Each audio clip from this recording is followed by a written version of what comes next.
ঠাকুর পুজোটা দিয়ে দে। দিচ্ছি। দিচ্ছি কি, তাড়াতাড়ি দে।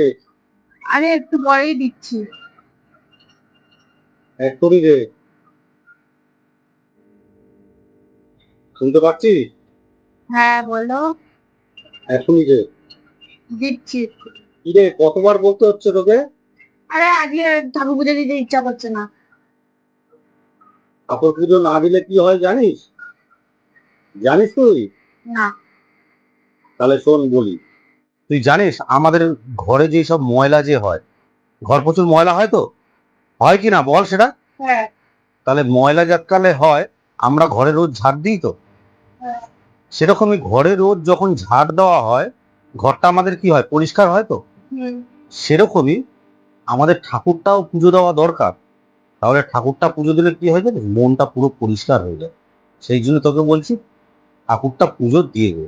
তাহলে আজকে দিবি তো ঠাকুর পুজো? মনে থাকবে? হ্যাঁ। আজকের থেকে রোজ ঠাকুর পুজো দেওয়া যায়, দিবি তো? হ্যাঁ। ঠিক আছে। এটা দেখে আপনাদের হয়তো অনেকেরই অবাক লাগতে পারে, কিন্তু এখানে অবাক হওয়ার কিছুই নেই। এরকম অনেকেরই ঘরে আছে। তো আমি তো আমার মেয়েকে যেরকম, আমার দিক দিয়ে যেরকম পারলাম সেরকম বললাম। মনটা যাতে ভালো হয়, আর মনটা যাতে ভালো থাকে, মনটা যাতে ভালো দিকে যায়, আপনারাও আপনাদের সন্তানদের আহ, আপনাদের মতন করেই বলবেন, যাতে তাদেরও মনটা ভালো থাকে। তার জন্যই বলা, আর কিছু না। ঠিক আছে, দেখা হবে পরের ভিডিওতে। এখনকার মতো টাটা।